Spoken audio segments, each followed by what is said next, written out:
Ryan Ray and Ben Samuels present Bring in the Closers, a podcast on making deals and doing business.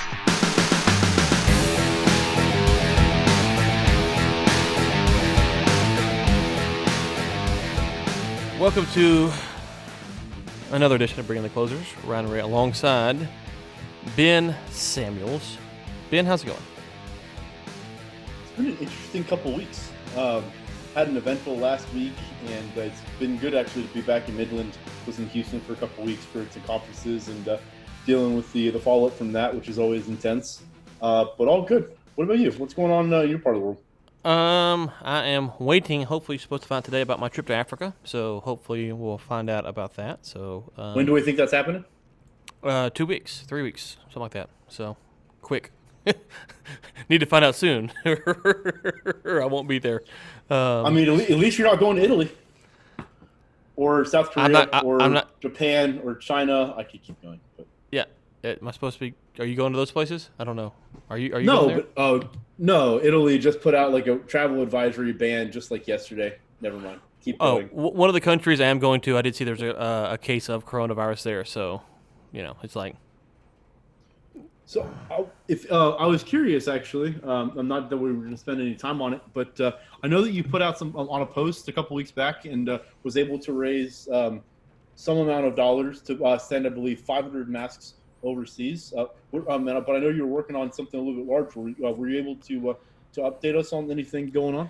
Yeah, 500 was a little low. It was 500,000, but Is that not what I said? I meant 500,000. Yeah. I'm just giving you a hard time. I know what you meant. Yeah, so thank you to everyone who contributed to that. So I put out a post on LinkedIn, and they initially were able to get 500,000 masks. I think the total ended up being at 2.5. Is that what I said the other day? Yeah, 2.5 million. 2.5 million masks that are going to China to help with the spread of the prevention of the spread, or however you want to say that, of the coronavirus. So yeah, thanks to everyone who contributed to liking and sharing. And really that was my involvement. Was they asked me I said, how can I help? And they said, can you get the word out there? And so folks like yourself and others, I just created a post and said, hey, can you like, comment, and tag someone and share? And through that, it was people started commenting on it, and the right people were able to be found, and boom, there it was. And so my work was very minimal. But it's kind of one of those things where when you think about opportunities in life, sometimes, I'm not making any money off that. I don't get any, not getting a commission, nothing like that.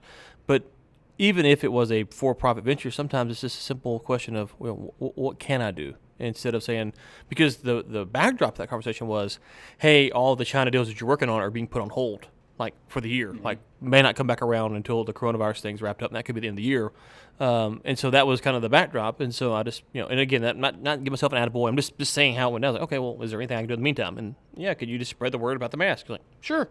And obviously you volunteered to contribute, and other folks, came in. And so it was a very nice gesture. And, just, it's funny just how your connections on LinkedIn work, if the algorithm will actually put your post out there, it's funny what you can get done. Oh, let's not talk about the LinkedIn algorithm, please. Actually, I mean that leads me into another question. I'm curious. I mean, you definitely have your finger more so on the pulse of China, kind of what's going on there with your connections out there. Is there anything at current that people stateside that might want to be helping with what they've got going on over there? Is there anything that we can be doing, or just call you, or what's the play? Yeah, I am taking checks now. Now it's checks. So check, or preferably cash or Bitcoin. So just send that to me. I'll make sure it gets taken care of.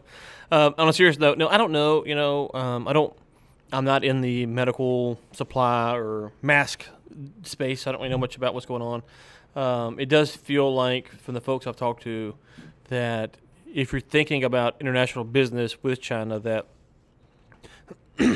unless you really have a kind of supply chain already built in, you're trying to get started now.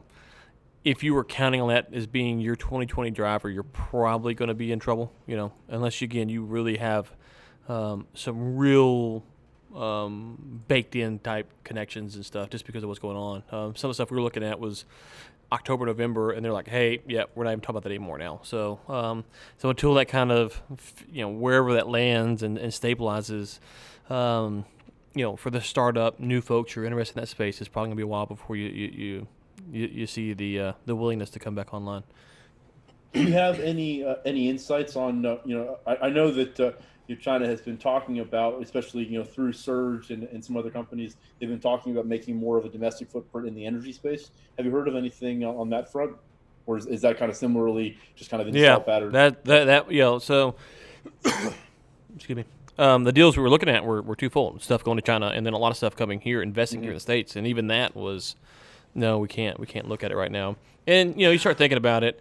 If you think about how deals work, and it kind of makes sense. Well, there's 70-something airlines, I think it is, that have either canceled flights or diminished their flights coming to and from China. Okay, so getting over here, and if you get over here, we got to be practical. There's people who probably wouldn't want to meet with folks from China because they're afraid of getting the virus, or I don't know what our government's doing to screen people. So, it gets into even you get the high obvious level, but then you get the practical level.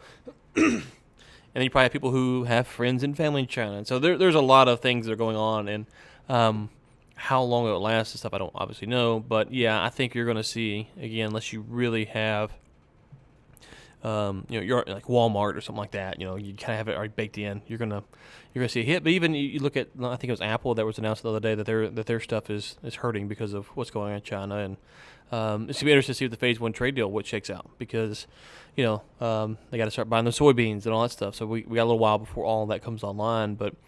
How long these implications last, I think, will be interesting. I guess the positive note, if there is one at the moment, is while from a policy standpoint, it's not my preferred policy, the Chinese government does seem to be doing everything in their power to prevent it from spreading. So that might lessen the spread or keep it from spreading and may wrap this thing up sooner rather than later. Yeah, it's been interesting. I don't want to get into the politicization of the media, but one of the things that I've noticed is that there seems to be, this story seems to obviously have made worldwide headlines, and there seems to be a number of narratives kind of circulating around it in terms of how fast it's spreading, how deadly it is, all of these things. And it's been kind of interesting to watch from the sidelines because I don't have any footprint in China or really any of the places that have been affected. Do you have any comments on any of that? I'm just kind of curious. Yeah, it's one of those things where it's hard. So when you're dealing with China in general, the rule of thumb is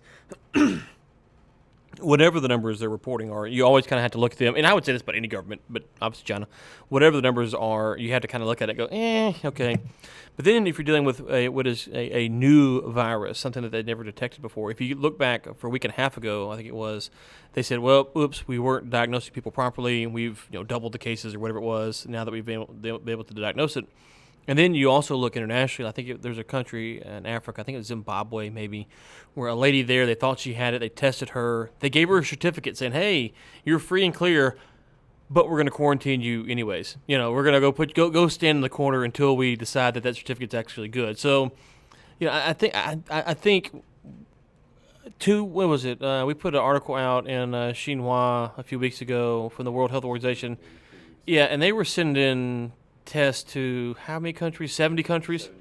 Yeah, they were sending. China was sending, I guess the virus or whatever it is, to 72 different countries to start expediting the testing procedures to figure out, vaccinations, medicine to combat the virus. Obviously, you can't cure a virus, but maybe pre-detection tools, stuff like that. And so there is a big global effort, and part of the thing that the World Health Organization said then is that their fear was for folks, emerging and third world type countries, as they didn't have the technology to check people as they come through the country effectively.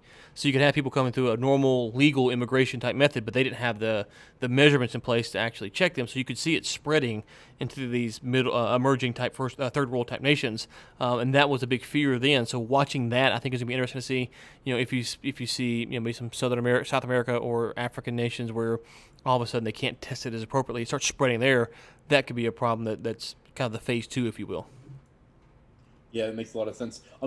So I just asked those questions really out of curiosity more than anything. But have you covered any of that more in depth on any of the other podcasts that we could maybe point listeners to? Yeah, we talked about the coronavirus a little bit today on Energy Week and kind of the impact on the oil markets. And, it's some interesting stuff going on with the oil markets because, China on one hand is Sinopec cut its refinery throughput by 12% for February. But then the next week they started buying a bunch of oil. And so you go, well, why are they buying the oil? The oil is cheaper.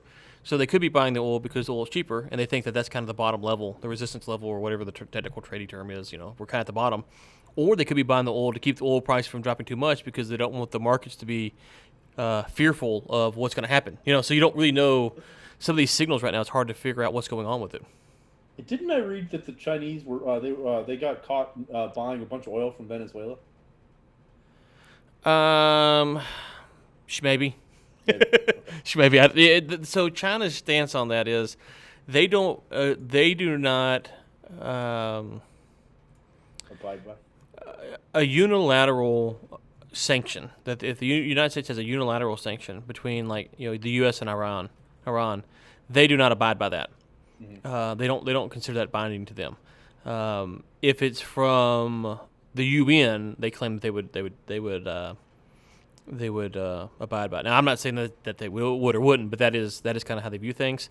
So the Venezuela stuff, that's unilateral, isn't it? I know the Iranian stuff is. I think the Venezuela stuff. So from their perspective, sometimes they're not actually breaking the sanctions. Yeah, that's interesting because obviously politically I understand that, but the Chinese at this point they've got a significant domestic footprint within the United States, and so. There's more at risk than just hey, we're over in China and come get us if you want to. There's Right. a lot of domestic operation that's interesting that they look at it that way. Yeah, it is. And speaking of China, I just want to say right now we've missed our calling.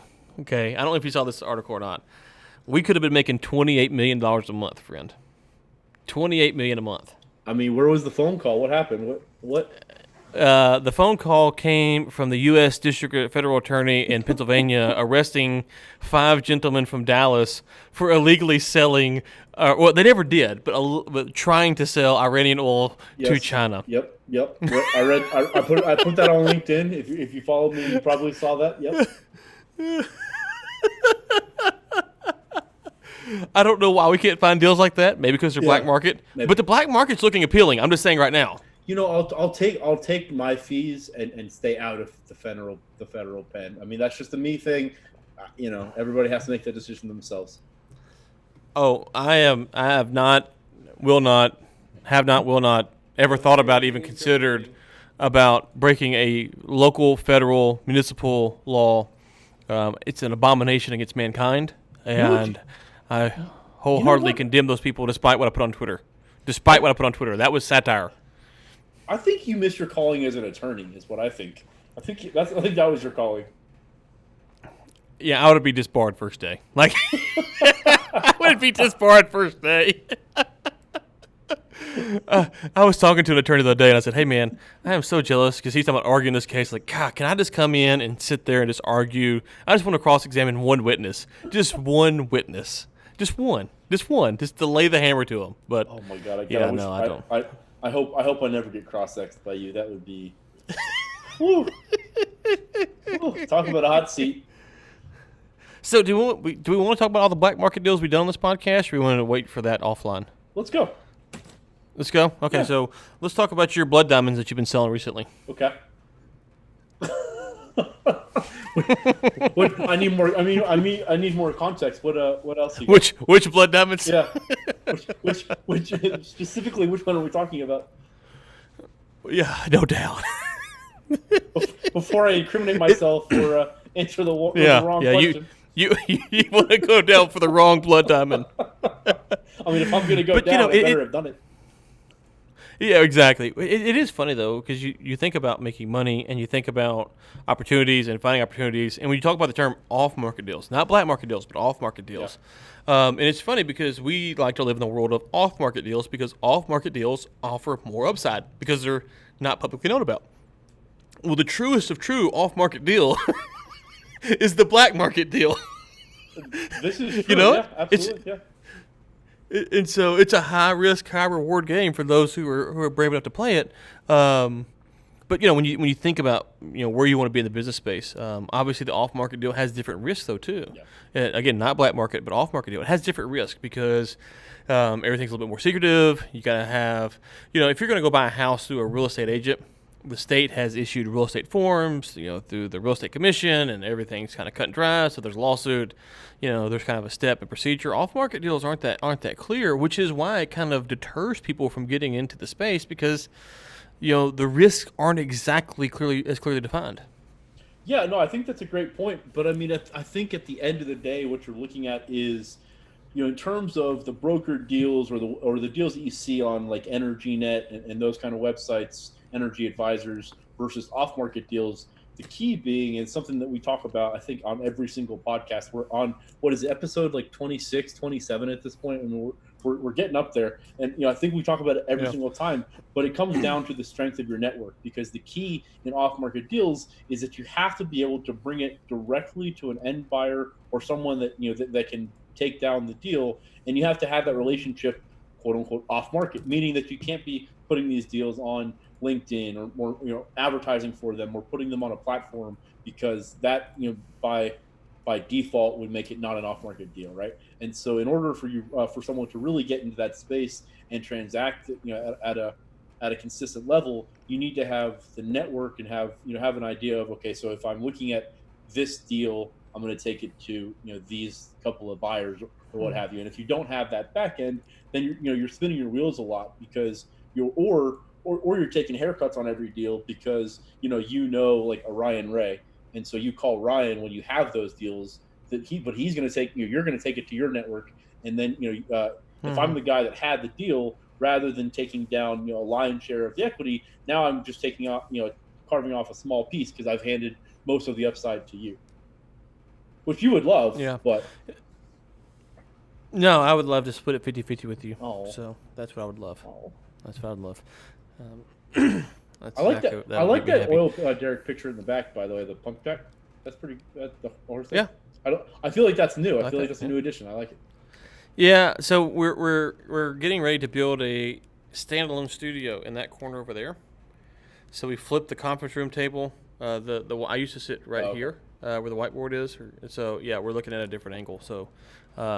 So yeah, it is new on the wall. No, it's been on the wall, but yeah, you couldn't. I gotta make it out to the office one time. I mean, you haven't invited me yet, but I'm just gonna invite myself. So back to off-market deals. Let's talk about that. One of the things you mentioned was building a network, and that's the hard part. It's how do you build the off-market network? So I know we got a guest coming up here in just 9 minutes. It looks like so. You've built a pretty good network. You do it kind of, as you say, under the radar. How do you go about building that network in, a few practical steps before we get Jay on here in a minute? Yeah, I mean, I think it depends on what industry, what niche, what you're talking about, and also the general deal size. Are you talking about deals that are 50,000 to $250,000, or are you talking about deals that are in the million to 10 million plus, etc., because that's going to dictate how you kind of go about making those connections. But at the end of the day, I think it's about being upfront, being honest. One of the things, I don't know if you saw it, actually, I think you posted on it, but I might be wrong. A couple weeks back, maybe a week and a half ago, somebody made a post that I forget exactly, but basically they had a friend who had been, this was back in the 90s, had been approached by Walmart. And Walmart was trying to do something where they needed to staff up. They wanted to hire a team to do something. And the guy, basically, he had a 3-man team, but he had a buddy who owned a call center. The call center had like a couple of hundred employees. And so the guy set up the meeting with Walmart in his buddy's office to kind of show that he had like this huge operation when it was really only 3 people. And he ended up getting the contract based on that notion that he was much larger than he was. It ended up working out. But the post was, and it's one of those generic posts that you see on LinkedIn that gets a ton of traction, ton of likes, and it's just like this motivational thing. Right. And I took it the totally opposite direction, or totally opposite way. I mean, it's good that in this example that this guy painted, it worked out well and worked out for everybody. But those are the kind of things that in our business, if you promote something or if you if you say you can deliver on something and you have no hope of doing it unless you can just kind of pull it together at the last minute, so it's not actually buttoned up, that can really blow up in your face quickly. And so that was a long-winded example, but the reason I bring that example to the forefront is because in this space, if I go to a mineral buyer, if I go to a private equity firm, or if I go to a small M&A shop and I say, hey, I can deliver X, Y, or Z deal, or here's what my network can provide, and that I'm not able to actually back that up with anything, you really in these relationships, you only get one. I mean, what I mean by that is if you mess up or if you fumble the first one, you may have lost that connection. And so it's important to really do your due diligence, and be specific. I mean, I know that you and I have talked about this a lot offline about kind of how to organically make these relationships, because at the end of the day, we're in a space, especially in the energy market, for those of you listening to oil and gas. But the broker or the guy in the middle, I mean, those are the guys that get hit the hardest, the quickest, right? Because they're the quote unquote the ones that are providing. This is arguably, I mean, I could talk about this at length, but for the sake of this conversation, they're the ones that are providing the least amount of value in the process, just in terms of making the connection. Right. And those guys used to be able to kind of set their own fee structure and negotiate their own terms. But a lot of that, a lot of these firms are basically going to the, I'm not paying brokers model, or, we're going to pay them, but pay them as absolutely, small as, minimal as possible. The way you combat that is, again, by strength of relationship. And so there's no like secret sauce. I know this is a long answer, but I mean, it's a really textured question that again, I point back to, if you want to hear more on this, I don't know off the top of my head which episodes there are, but we've talked about this dynamic quite a bit on the podcast. But it's more about, if you say you can deliver on something, deliver on it. And that, I think that in and of itself will probably set you apart from quite a bit of the group.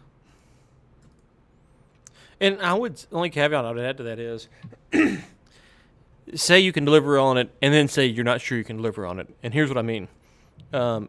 If you have the network, say, hey, I have the network for this, I can't promise you they're going to want it. Because that's a fundamental distinction. Because saying that you have the network, saying you have the connections, saying that you can bring it to the people and get it in front of them, and you can pitch it the best, that's all fine and dandy. It doesn't mean that they're going to want it. And sometimes, I had a conversation a while back with someone. I said, I think I can do this. But again, I think I can do it from the standpoint of, I know the people that might be interested, but I can't promise you they're actually going to want this asset. Like me, and that's something else that you have to be vulnerable to. But there's a lot of truth in that, because if you have there's a Lamborghini for sale every day that every accredited investor is not going out buying a Lamborghini because they don't want one. So having a Lamborghini is nice, but doesn't mean everybody wants one. So you also, I think, need to have the confidence, the network, the ability to execute, but then let the seller know, hey, I can't promise it, because I can't promise you that everyone's going to want what you have to offer. Yeah, no, that's a great point. And the counterpoint to that is, if you look at it from the reverse way, and again, you and I have talked about this quite a bit online, especially in the mineral space. One of the things, so for those of you listening, anybody that has done mineral deals, you'll understand this probably better than most. There's a lot of mineral buyers out there. I think all of them will tell you that they pay top dollar. They're the most aggressive. They run the quickest title. They add the most value. All of these things. When at the end of the day, if all 1,000 companies that are doing the same thing tell you that they're the best, there's a break in the model there. The reason I say it that way is because when you come to these mineral buyers, from the deal side, if you don't have the relationship built and the trust there, the conversation goes something like this. Okay, Ryan, who owns a mineral shop, if I were able to find a deal, would you be interested in maybe buying it? Your response is, yeah, send me what you have. And then, if I can't get any kind of direction in terms of what that deal looks like, then I don't have any, I have nothing to go on. And so it's just about kind of throwing things at the wall and hoping, to see what sticks. Whereas if you have the relationship built on the front end, you may be able to come to that mineral buyer, and they would give you something much more close to, if you find this sized asset in this area under these operators and it's under this price, I'd love to do a deal. And then that way you can go back to your network and actually find the deal that fits the box, as opposed to just trying to spin your wheels. But at the same time, there's a lot of buyers that won't provide that until you're in the door, so to speak. And so it's kind of a catch-22 a little bit. And up next we have on, now that Ben stopped talking, thankfully, a guest, a person that I've got to know a little bit over the last few months, the CEO of King Operator, former owner of the Texas Rangers, Jay Young. Hey, Jay, good. how's it going, Ryan, sir? how you doing? Good. Doing well, doing well.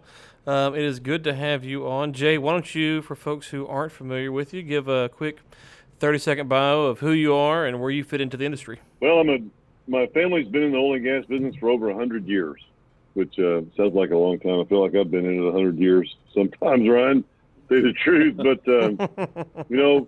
we come from the oil and gas space. We are very opportunistic when we talk about oil and gas assets and what we do for a living, which we'll get into a little bit later. But we love buying assets. We've got a great track record of what we've done in the past and where we're going in the future, which we are extremely excited about. And we are just dumbfounded about this coronavirus. And the Dow's down 1,000 points today. Oil and gas is down. Oil is down $2. We're going back to 52, and what's going on. So I look forward to hearing all about this. I wrote a book called The Upside of Oil and Gas Investing. If I had a copy here, I'd show it to you. And I don't have one, but if I did, I would. But it's a Forbes. Is my copy here at It's the a house? Forbes book. I can get one from somebody here in a second, but I'd have to. Yeah, I don't know if mine's laying around here at the house. I'll get one in a second.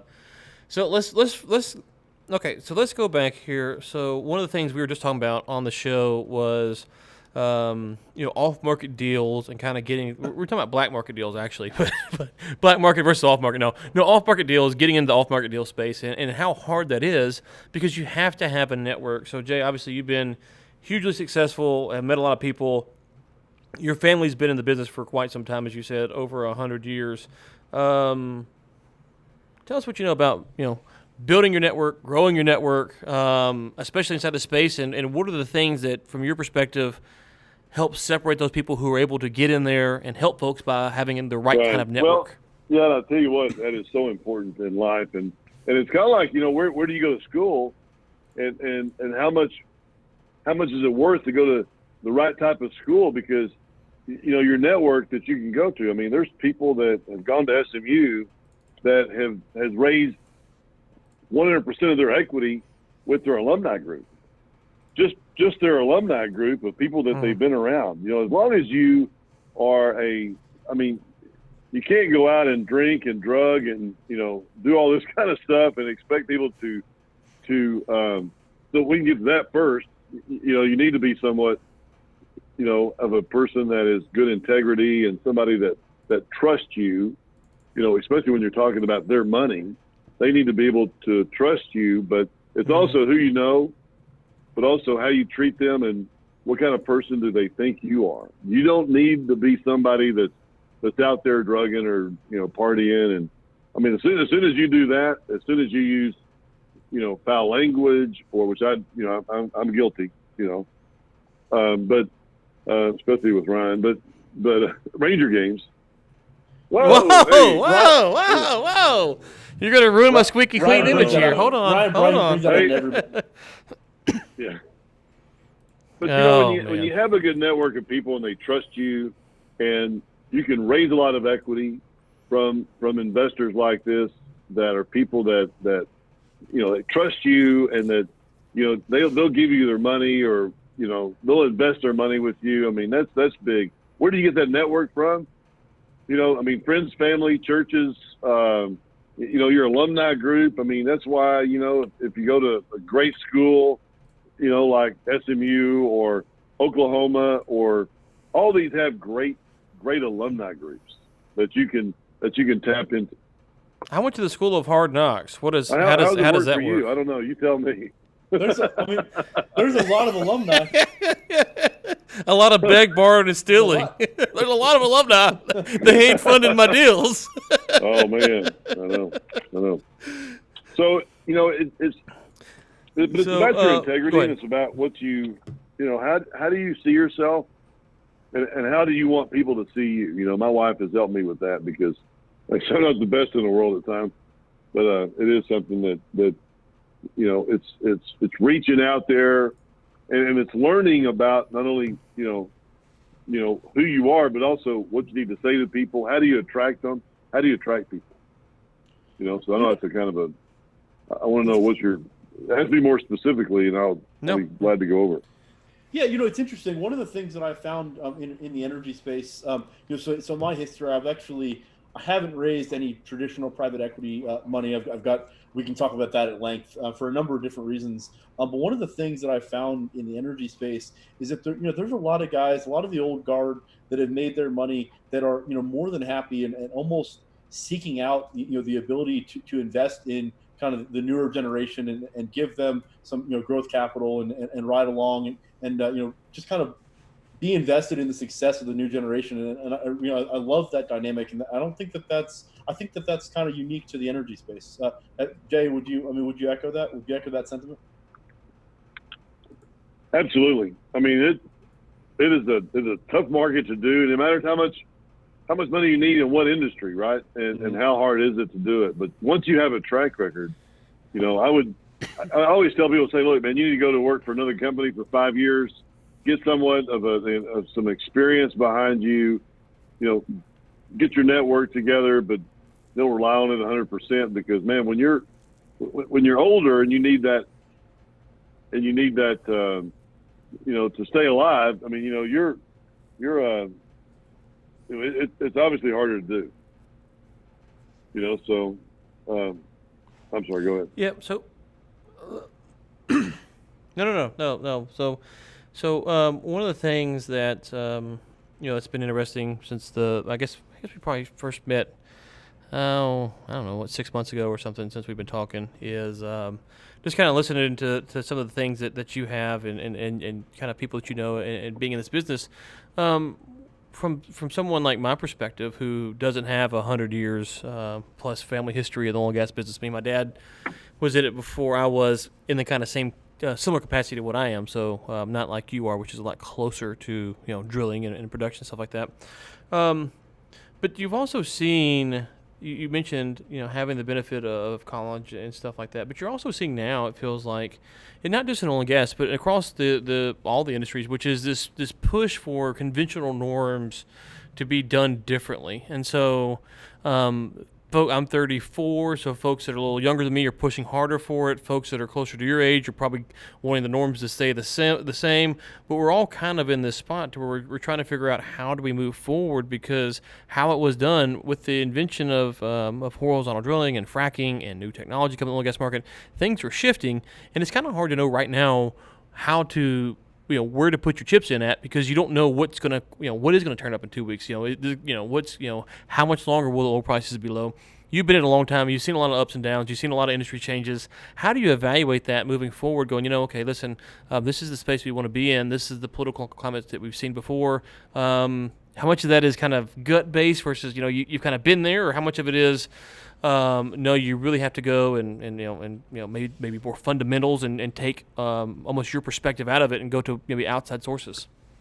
Well, the way I see the industry and what's going on right now, I mean, you're seeing, they say with the coronavirus, you're seeing a lot of demand come off the market, okay, because of travel and things of that nature, 4%, in China. So, you're seeing a lot of this. So oil prices are going down. But what happened in the end of 2018 and in 2019, there were a lot of companies out there, and there's like Matador, their market cap was $3.7 billion at the top. They were at $3.7 billion. Today they're $1.2 billion, $1.3 billion. They're down 30-40%. I'm sorry, they're down 60 to 70%. The 30% of what their market cap was. I mean, all companies across the board are going down in value, down in value, down in value. It doesn't matter if oil prices are up or down, they continue to slide.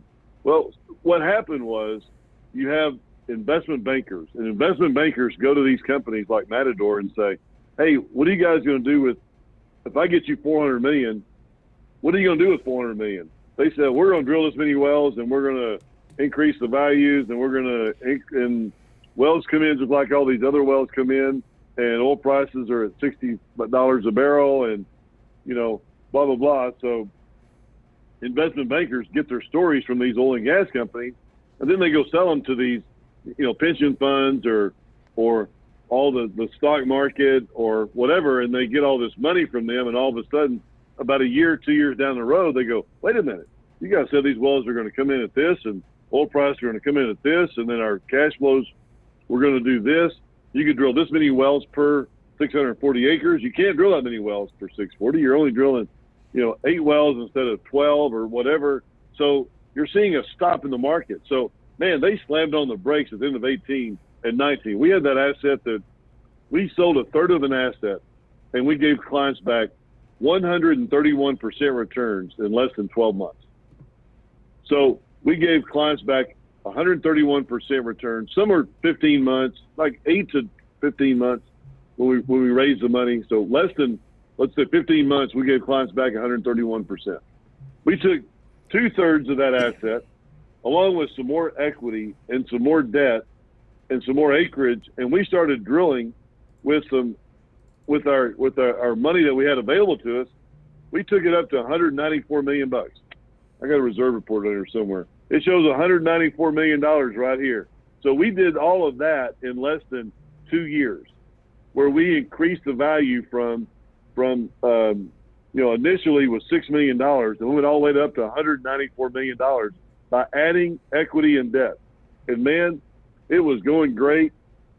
And I was telling our lender, I won't mention their names, Oaktree, but I won't mention their name, but Oaktree. But if I did mention their name, I'm really mad at them. I'm really mad at them, Oaktree, but I'm not going to mention their names because they probably, wouldn't want me to. But, if Oaktree was going to be your lender, I wouldn't have suggested. But, it kind of pissed me off because, man, I came to them and I said, hey, you know what? It's a good time to sell. And they said, this is the end of 18. They said, no, man, hey, you guys are doing great. Man, you took $6 million to $8 million and you give clients back money and you raise some more additional equity and you raise some debt. You're at $194 million and you're going to Pluto. And I said, well, hey, man, this is oil and gas business. It's cycles and you never know what's going to happen. They go, man, hey, we'll talk about it next quarter, the next 3 months. So the next 3 months, guess what happened? I don't have to tell you what happened. I mean, Oaktree. But so they made me really mad. Well, we'd have made a fortune.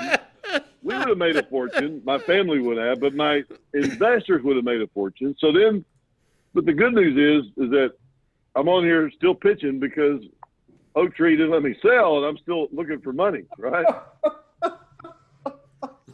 If there is any good news in this whole thing right here, man, it's me meeting Ryan Ray and Ben Samuels, and still pitching.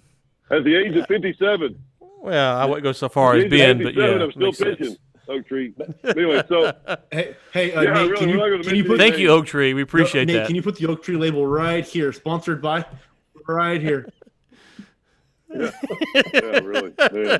So anyway, we did that, and we did not sell. But that's what happens in this oil and gas game, right? I mean, you're drilling, you're increasing values, but man, when it gets up there, man, it's time to go. And it would have been great for my investors because they'd have, we'd have sent out 120 million or 30 million to them, and it'd been awesome for them, but we didn't do that. So you'll see what's going on right now. Credit markets just went kaplooey. And so when markets happen, that nature, then what happened was your markets, you had a credit crunch. No money's going out to these oil and gas operators. We're looking at the bad guys because the Oaktrees of the world, they get their money from these pension funds, and they're blaming us because of, all this stuff, and it's our fault. And, and so everybody's just mad at each other. So you see that. And what you're seeing right now is you're seeing about 300 less rigs drilling for oil and gas right now than you did a year ago. Look at it. Look at the 1 year ago, you're seeing 300 less rigs, 1,200 rigs total, about 300, 25, 30% less rigs drilling for oil and gas right now. What you're seeing is you're seeing all these less rigs drilling for oil and gas. And guess what happens when you have that many less rigs drilling for oil and gas? Guess what's going to happen in 6 to 9 months? No oil's going to come out of the ground because you're not drilling. And shale production goes down. The best day of a shale well is the very is the first day. Tomorrow it's not going to do as much as it did the next day. I mean, it just decreases in production. That's what oil and gas does with shale production, is it declines. That's just life, and that's what happens. So you're going to see shale wells decline. You're going to see rigs, 3 or less rigs on the market, and all of a sudden, at the end of this year, you're going to see $65, even $75 oil because of that. You know, don't even worry about this coronavirus or oak tree. Doesn't matter about coronavirus or oak tree. You're going to see $75. I love how we're putting coronavirus and oak tree in the same line. Sponsored by. Listen, either the world's going to be ended by oak tree or coronavirus. I'm not sure which That was one, a but deadly Jay's combo. convinced me now.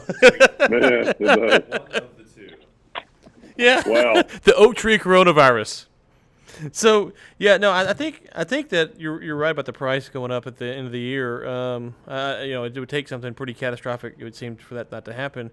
Which is why I'm assuming you mentioned raising a fund for a new deal you're working on. We've What can you gone tell us out and about leased that? a lot of acreage, and we bought an oil field in Colorado, and this oil field has already produced 8.5 million barrels of oil. It's already produced 8.5 million barrels. It's not unconventional where you have to go drill real long laterals and frack, and you call $6.5–7.5 million to drill a well. We have a lot of those locations, but we're not going to drill those initially. What we're doing initially is we're going to take $25 million and we're going to increase the value of some low-hanging fruit. A lot of these wells were drilled in the 70s, the 60s and 70s, and they were only producing out of the top 10 to 15 feet. Let me show you right here. We got something right here. I see this Zoom TV is pretty cool. I can just show you things right here. I can go get my book. But anyway, so you can see this right There you here. go. You know, there's There you 80 feet of oil in these wells, and there's like 75 wells that have been drilled out here that have produced 8.5 million barrels of oil. So what we're doing is there's 80-foot column, and they only perforate the top 10 or 15 feet. Why? Because you do that. You perforate the top, 10 to 15 feet initially, but then what we're going to do is we're going to go in and we're going to open up the whole entire section. And to open up the whole entire section, we should get 50 to 100,000 barrels of oil per well. And we're going to do that with this $25 million. We're going to initially buy the field. We're going to do the reworks. We're going to sidetrack a couple of wells, drill a couple of new wells. And with that, we should get our proved reserves up to $75 to $100 million.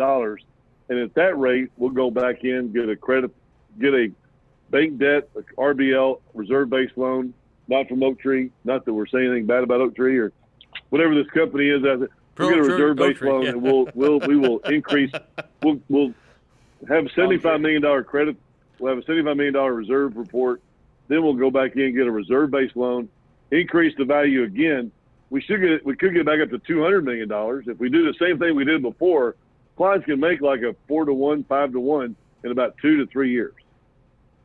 So I know, Ryan, we talked about initially I was going to raise $100 million, but then I was talking to one of my friends here, Bobby Lyle School of Engineering, and Bobby said, Jay, you don't need $100 million. Be focused. And he said, focus on $25 million. Go in here, do some low-hanging fruit initially, drill some wells, get some production, and then go get a credit facility. That's what he did. I mean, he sold for $400 and something million to Interplus, and now he's got his name on Boy Scout camps and Lyle School of Engineering at SMU and all this stuff. I'm not saying anything bad. He's extremely brilliant, but he didn't sell all his equity. Sure. And so for $25 million, we have 1031s, we have qualified funds, and we also have LP interest available. So if you're going through a 1031, we have a DST. Qualified funds mean you have qualified money. Or if you'll write a check and get 100% write-off, which a lot of people in California love that, then you can participate on the program. But we have a short-term, 2 to 3 year program where we can come in. Initial equity is $25 million. With $50 million, we'll go drill some long laterals, frack some wells, increase the value. If we get to 3,000 barrels a day and $75,000 per flowing barrel. That's about $240 million, and clients can make some money. Okay. So, Ben, you're up next, but before we go any further, I guess we should say this is for entertainment, air quotes, purposes only. This is not financial or legal advice. Please consult your own attorneys, because the communists who run this country will try to get you for something. However, Jay would probably love to entertain you with more details if you were to give him a call King or Operating, hit him up on his website. KingOperating.com. But yes, we don't want to. Make sure you can afford it. We only take accredited investors only, which is, net worths over $1 million and make money, and we don't take advantage. Right. Sure. Yeah. Guys like you and Ben. I was actually going to make an accredited Go ahead, Ben. investor What you got? comment, but I won't. Jay, I'm curious. You alluded to you having family history in the business for quite some time. I know a little bit about your background as well. What words of advice, or kind of what comes to mind, I guess, when thinking about some of these young money, new guys breaking into the space and looking to kind of rework or re-engineer the wildcatter model. The wildcatter game, so to speak, has changed so significantly over the years with the ups and downs of the market, etc. What might you be looking at if you were going out there trying to raise a fund to do a new drill these days without the track record? So your question is, what would I recommend? Some personal advice. Ben's asking for personal advice, actually. No. Well, for Ben specifically, he's trying to. Ben's wanting free coaching here. There's a lot of guys out there that that are looking to take advantage of the distressed assets out there and buy pennies on the dollar, which is something that we've talked about quite a bit on the podcast. But for those guys maybe looking to allocate some capital to proving up a new field in this environment, in this market, what are not necessarily even just on the capital side, but just in general, what are some things that based on your experience you'd have to say about that? Yeah, I mean, it's very difficult to raise money, and it's very difficult to get out there and raise a fund, because people don't know who you are, if you're brand new, or if they don't know who you are. And also too, I mean, so you're going to take my money and you're going to go do what? And what experience do you have? Because man, the oil business is difficult. I mean, it's not an easy. It's not like real estate. Man, I mean, I marvel all the time, and I took a left turn after college because, back before y'all were born, I graduated from college. And then when I did, I went to the stock market because my granddad and my dad were like, man, this oil business. This is in the early 80s, when oil and gas prices were, crap. I don't know if I can say crap on here, Ryan, can I? Yeah. Oak tree's crap. But anyway, so yeah. You can say whatever you want to, yeah. So, yeah. And so oak tree. You can say oak tree. And I almost went to real estate. I was like, man, I went to stock market first, and I almost went to real estate or oil and gas. And I'm like, man, you know what? Real estate is so much easier, because of, but the upside is not as good. The swings in oil and gas are so much better. So anyway, you're not asking me that. What you're asking me is how do you get involved, and how do you get it? It's hard to come up with a new fund and know what you're going to get. And that's why there's so many different deals out there. And that's why there's so many promoters out there that just go, hey, I can go in business and I can do this. And if Jay Young can do this, man, anybody can. I guess I haven't given them enough, knowledge or whatever. And they think I'm just a whatever, but it does take a lot. So I would not try to do this, at home or no. I wouldn't try to do this on your own, because it is a tough business. That's why I'm saying, go to work for somebody and get as much experience as you can. I mean, 5 years going to work for somebody that teaches you what you want to do in life. I mean, I went to work for a guy that initially that taught me how to put deals together and sell deals. But you know what? I wish I'd have gone to work for an apartment complex or apartment guy that knew how to do apartments, because then it would have been a lot better. Or maybe go to work for a private equity company. You go to work for a private equity company and learn, hey, what does it take to make money? In this market, it's very, very tough to make money.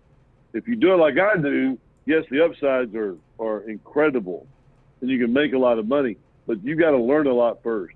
Don't go out there and just say, hey, I'm going to go out there and we'll raise a fund and I'm gonna go buy some distressed assets, and I'm gonna be around in 2 to 3 years. Most of those guys aren't. Yeah, we're not all Ryan Rays. I mean, we can only aspire to be. It's interesting. Go ahead. Wow. Wow. Yeah, can we clip that? Put that as the intro of the show. Yeah. It's interesting because one of the things that I'm working on actively, and I hadn't said it publicly, but since you brought it up a few times, is I'm actually working on transitioning. I have some old real estate dealings in the past back when I was in Louisiana, but I'm actually looking to get back into the real estate space. I think there's a lot of opportunity, but all the things that you mentioned make it extremely lucrative, tax benefits, stuff like that.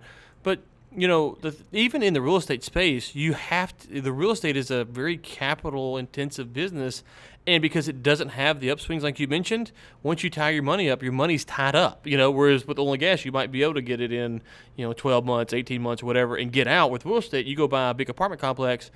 Okay, you might hit a home run every now and then, but that capital is tied up for a long period of time. So even in real estate, the drawback there is you have to have some kind of machine to continue to either investors coming in or some kind of capital cash flowing asset that's going to fund it. So no matter where you go, there are pros and cons. I would just ask you this, Jay, though, because we're getting close to the time. One of the things that I've kind of learned, and I'm curious your thoughts. It seems like, from my perspective, most people, I know I am, I'm always interested in information. So when I go meet with Jay Young, I like to know, what does Jay know? That's information that's valuable. Now, some things I can repeat, some things I can't, depending on, what's confidential or not. But what I've learned is that if you want to, for those guys who can't get the private equity business, they can't do stuff, the Ryan Rays of the world who are rubbing two wooden nickels together. Trading information, to me, it seems to be the second most viable way to do something, because if I can trade information with Jay, if I said, hey, Jay, did you hear about this? Jay will almost always trade back, or Ben, or whomever. It's not about you, but you will always give me back something. So if I give you information, you give me back something. And that seems to be the way to close the gap on learning about something new or trying to get a foothold in the door, is by trading information. Say, hey, I heard this the other day. You're going to probably say, oh, well, I heard this. And so if you don't have that SMU degree or whatever, that would be my suggestion, is just learn to trade information, because you can acquire a lot of information by doing that, because whatever you tell me, I can go tell someone else as long as it's not confidential. What do you think about that, about the trading information to help get you where you want to be in life? Speak with people that have experience in a given area, or reading a book. When you were saying that, and we were talking about a minute ago, it reminds me of the Wolf of Wall Street. The good old Jordan Belfort. Because Belfort, and I've listened to some of his YouTube videos afterwards, and he's a really smart guy, because he knows that it's about sales and it's about investment, his investment banking arm. And he said this. He goes, man, he said, when I was back there making $1 million a month or $50 million a year, and all the different things that he was doing, he had a great sales arm where he was selling a lot of product. He was raising a lot of money for a lot of companies. And I think Steve Madden, I was at the Galleria the other day getting the new iPhone, and I saw Steve Madden's shoes. I'm like, oh my gosh, there's something that touched Jordan Belfort that was worth it. Because the majority of the companies that he raised money for are just crap businesses, like in the movie. And that's just the way. But he was raising money from a neat story. Right. But and so a lot of people and a lot of promoters are doing the same thing.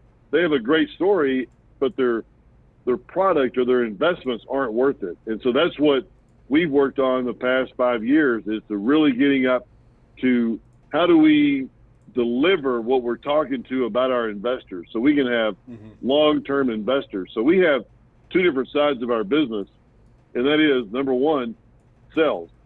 How do you raise money for oil and gas projects? How do we do the best we can by delivering on our story? And number two is the oil and gas assets, and having the geologists, engineers, and all that, to make sure that we do, when we do say, hey, we're going to do this and this, that you are going to do it on the back end, so we have that product available, and that we can deliver on that, and it is what we say it is. Okay? No, no, go ahead. Ben, anything else? Okay. No, I say okay. No. It's up to you. Last question for you, Ben. Ben wants to know if you will give Ryan a bunch of money. Can we at least get an answer? Official Can we last at least get a question Ben, that right? might be a yes? I mean, Ryan, come on. Okay, go ahead. Yeah, go ahead. right now. What you need to do is send us a signed copy of the book, and we'll give it away. How about that? For me? Can we get that for the listeners? A signed copy of the book? Oh, I'd love to. Absolutely. Yeah, That'd be signed great. copy of the book. Hey, Yeah, so we give it away to the callkingoperatting.com, listeners. J.R. Young, J-Y-R, J. Young's taken. JRYoung.com is my website. You go in there and get a free copy of the book. I sign it, send it to you. Ben, I don't think you have a book either. You need to send me an email or something. I need your address, and I'll send you a copy of the book. Hey, Whoa, I paid for my copy. All How does that Ben money get a went free copy? I straight to charity. paid It went to my veterans. hard-earned dollars. Good for you, Ryan. Yeah. There you go. Yeah. Well, why don't you order 2 copies Love in, to Ben, to sign support the it. But veterans? come in and talk to us and have lunch with us, and let's go to a Ranger game. Yeah. Yeah, and y'all are located We are over at where Preston and Campbell in North Dallas. Jay, where y'all We're located just at? a little bit west of Richardson, Dallas, or on that Collin County. We're at Preston and Campbell in a 2-story building. Come see us. I got some coffee for you. Okay. Well, Jay, thank you for coming on. I know it was short notice. We appreciate it. And let us know how the deal progresses. And would love to hear, once you drill that first well, to hear how everything came together. And Oak Tree, if you want to come on, to hear your, if Oak Tree wants to come on, then, we can have like a debate or something. That'd be great too. Willing to sell the podcast. Awesome. That's awesome. Good job. Starts at $2 million. Appreciate Thank the time. Jay, it was good talking to you. Good. I think you Nice owe me meeting you. lunch, and Hey, so you we'll as well. cash that in I'll soon. Or whatever you call this. I'll give you a call next time I'm in the DFW area. We'll have to circle up. Be great. Thank you very much. Thanks, guys. Thank you. And that was Jay Young with King Operating, a friend of mine and someone who is not. I'm working on it just like everything else. Ben, It just takes me a little bit it was of time. good though to get him on the show. And, we'll get there. I'm letting you take the lead. Yeah, as normal. Okay. I haven't ruined I it just yet, would like so to there's say that. before we get off, I'd just like to say, Ryan, I was really impressed with I haven't Oak Treed it your yet. skills today. You nailed it. Well done. You're doing. Yeah, I didn't. Well, I was following your lead. No, as it's just. usual. It's you just were effortless setting on the your part. pace, and I was It's just trying to keep impressive. up. Glad it didn't show. So It's humbling to be on the podcast with you. So I appreciate your time. no, I mean, it's yeah.